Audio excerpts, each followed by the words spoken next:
Hello friends, welcome to Electrent. आज हम आपके लिए लाए हैं 25.6 वोल्ट 100 एच की लिथियम बैटरी बैंक, जो कि ट्यूबुलर बैटरी 180 एच दो बैटरी के बराबर है। तो आप देख सकते हैं कॉम्पैक्ट साइज वॉल वन टेबल एक कॉम्पैक्ट साइज सिस्टम है हमारा, जो कि दो बैटरी आपकी 180 एच 12 वोल्ट ट्यूबुलर बैटरी के बराबर है। अगर मैं साइज़ की कंपैरिजन करूंगा तो वो साइज़ होता है उसका, आप देखोगे वेट जो होता है 63 kg का एक बैटरी आती है। दो बैटरी आपकी 120 से 130 किलो के आसपास आती है। इस बैटरी का वेट है ओनली 45 kg।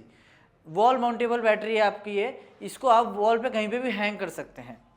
ये हमारी 25.6 वोल्ट 100 एच की बैटरी है, जो भी आप किसी भी नॉर्मल इन्वर्टर, सोलर इन्वर्टर, किसी भी टाइप का इन्वर्टर आपका पुराना हो नया हो, किसी भी इन्वर्टर के साथ कनेक्ट कर सकते हैं। कनेक्ट करने के लिए इन्वर्टर के पीछे दो वायर होती है जो इजीली हमारे इस टर्मिनल पे कनेक्ट हो जाती है। यहाँ पे पॉजिटिव टर्मिनल है, नेगेटिव टर्मिनल है, इसके साथ कनेक्ट करके आप रन कर सकते हैं। आपको जो आपका पुराना इन्वर्टर है उसको चेंज करने की ज़रूरत नहीं है, क्योंकि पुराने इन्वर्टर की जो भी चार्जिंग प्रोफाइल है इसमें ऑटोमेटिक एडजस्ट हो जाती है। अगर मैं इसके अंदर जो सेल्स लगे हुए हैं उसकी बात करूँ तो LFP सेल्स लगे हुए हैं, एक ग्रेड के 4000 लाइफ साइकिल के सेल्स हैं जो C1 रेटिंग के हैं। मतलब आपकी जो 100 एच की बैटरी है आप इस पर 100 एम्पेयर से ही डिस्चार्ज कर सकते हैं, मतलब फुल कैपेसिटी से इसको डिस्चार्ज कर सकते हैं, तब भी इस बैटरी में कोई प्रॉब्लम नहीं होगा। अगर मैं चार्जिंग करंट की बात करूँ तो आप इसमें मैक्सिमम 80 एम्पेयर से चार्ज कर सकते हैं। मीन्स जो आपके सोलर इन्वर्टर आते हैं उसमें मैक्सिमम 40, 50, 60, 70, 80 एम्पेयर तक के चार्जिंग करंट आते हैं, तो इसमें आप इजीली सोलर इन्वर्टर भी कनेक्ट कर सकते हैं। अगर ट्यूबुलर बैटरी से कंपेयर करूंगा तो 180 एच की दो बैटरी के बराबर जितना बैकअप आता है उससे थोड़ा ज़्यादा ही बैकअप इसमें आपको मिलेगा। अगर मैं 800 वाट पे इसको बैकअप टेस्ट करूंगा तो आपके 180 एच दो बैटरी पे आपको 3.5 घंटे के आसपास बैकअप आएगा। इसमें 3 घंटे 45 मिनट के आसपास बैकअप आ जाता है अगर 800 वाट का लोड में डालता हूँ तो। अगर मैं कंप्लीट सिस्टम को 1 to 1 कंपेयर करूंगा तो उसमें आपका मेंटेनेंस बहुत रिक्वायर्ड होती है, वाटर फिलिंग करनी पड़ती है। आपके जिस एरिया में बैटरी इंस्टॉल होती है वो एरिया पूरा रस्टी हो जाता है, फ्यूम्स निकलती हैं। वो एरिया अगर आप दोबारा यूज करना चाहते हो आपको रिनोवेट कराना पड़ेगा। बट इस बैटरी को आप कहीं पे भी वॉल माउंट कर सकते हो। आप इन्वर्टर आपने कहीं पे इंस्टॉल किया, इस बैटरी को वॉल माउंट किया, कहीं पे भी आप इंस्टॉल कर दोगे, वो एरिया आपका बिल्कुल यूटिलाइज हो जाता है, क्योंकि ये वॉल माउंट हो जाता है।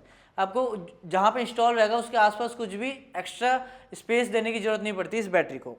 इस बैटरी में जो BMS लगा हुआ है वो स्मार्ट BMS है।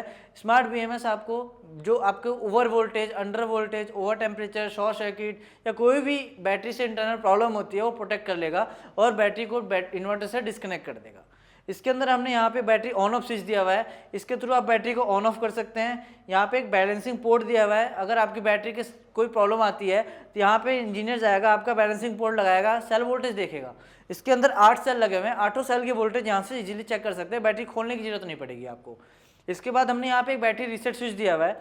हम इस बैटरी को किसी भी नॉर्मल इन्वर्टर के साथ कनेक्ट करते हैं। नॉर्मल इन्वर्टर के साथ कनेक्ट करने के बाद इसमें एक प्रॉब्लम आ सकती है मार्केट में, जो आती है बाकी बैटरीज के साथ, कि बैटरी डीप डिस्चार्ज हो जाती है। अगर लॉन्ग टाइम तक बैटरी डिस्चार्ज हो गई, बैटरी लो कट के बाद उसको लॉन्ग टाइम तक चार्जिंग नहीं मिली, तो क्या होगा कि इन्वर्टर अपना ड्रेन करता रहेगा करंट थोड़ा थोड़ा, जिससे बैटरी डीप डिस्चार्ज हो जाएगी।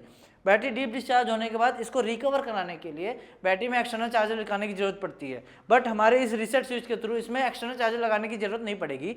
आपकी बैटरी के साथ इन्वर्टर कनेक्टेड रहेगा, लाइट आएगी, लाइट आने के बाद इसको 10 से 15 सेकंड प्रेस करेंगे रीसेट स्विच को, और आपका इजीली इन्वर्टर बैटरी से कनेक्ट हो जाएगा और चार्जिंग कनेक्ट हो जाएगी। तो आपको एक्सटर्नल कोई चार्जर लगाने की जरूरत नहीं पड़ेगी, ना तो बैटरी को कनेक्ट डिस्कनेक्ट करने की जरूरत पड़ेगी। अगर मैं लाइफ साइकिल की बात करूँ, इसके अंदर चार्जर लाइफ साइकिल के सेल्स यूज किए हुए हैं, तो आपकी ये बैटरी इलेक्ट्रेंट की आप 12 से 15 साल तक इजीली यूज कर सकते हैं, अगर इसको प्रॉपर मेंटेन करते हैं, इसका चार्जिंग प्रोफाइल जो रिक्वायर्ड है उसके अकॉर्डिंग रहती है, तो 10 से 15 साल इस बैटरी को कुछ भी नहीं होता है। अगर वहीं मैं ट्यूबुलर बैटरी की बात करूँ तो 3 से 4 साल में आपकी बैटरी रिप्लेस करनी पड़ती है, बिकॉज उसकी जो एफिशिएंसी होती है बहुत कम होती है। वो 50% एफिशिएंसी पे आपकी बैटरी परफॉर्म करती है, लेकिन अगर आपने 60%, 70% या 80% तक लोड डाल दिया तो वो बैटरी 2 से 3 साल में आपकी खराब हो जाती है। बट इस बैटरी को आप 100% डिस्चार्ज कर सकते हो, तो 10 से 12 साल तक 100% डिस्चार्ज करेंगे तब भी कोई फर्क नहीं पड़ेगा। बट ट्यूबुलर बैटरी को आपको 12 साल में 3 से 4 बार रिप्लेस करना पड़ सकता है। तो टोटल कॉस्ट जो आपकी आती है वो इस बैटरी का अगर 1 रुपये है तो उसमें आपकी 4 रुपये लग जाती है, क्योंकि वो 4 बार रिप्लेस करना पड़ता है। उसके कंपेरिजन में इस बैटरी की कॉस्ट बहुत कम आती है। अगर मैं टोटल सिस्टम की बात करूँ तो ये हमारी बैटरी आप किसी भी नॉर्मल इन्वर्टर किसी भी कंपनी के साथ कनेक्ट कर सकते हो, कोई प्रॉब्लम नहीं आएगी। तो हमारी जो बैटरी है 25.6 वोल्ट 100 एच की 2.5 किलोवाट की, अगर इस पर आप 1.5 किलोवाट का लोड डालते हैं तो 2 घंटे के आसपास बैकअप आता है। अगर इस पर हम 1 किलोवाट का लोड डालेंगे तो 2.5 से 3 घंटे का बैकअप आ जाएगा। तो आप इसका जो बैकअप कैलकुलेशन है वो ईजिली आप जितना लोड डालेंगे, जितने किलोवाट की बैटरी है उतना बैकअप आएगा। अगर 2.5 किलोवाट की बैटरी है, 2.5 किलोवाट डालेंगे तो पूरा 1 घंटा बैकअप आपका आएगा।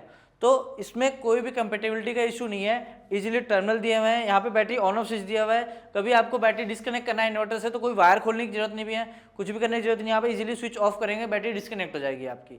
तो इन्वर्टर में कोई प्रॉब्लम होती है, यहाँ से स्विच ऑफ करके इन्वर्टर को आप रिपेयर भी करा सकते हैं। तो हमारी ये इलेक्ट्रेंट की compact size wall mountable battery है, आप इसको इंस्टॉल कीजिए, ट्यूबवेल बैटरी को रिमूव कीजिए, क्योंकि वो हाई मेंटेनेंस बैटरी है और लो एफिशिएंसी बैटरी है। अगर लो एफिशिएंसी बैटरी है तो आपको परफॉर्मेंस अच्छा नहीं मिलेगा। इस बैटरी के साथ हाई एफिशिएंसी मिलेगी, आप इसको लगाइए और मेंटेनेंस भूल जाइए। Thank you.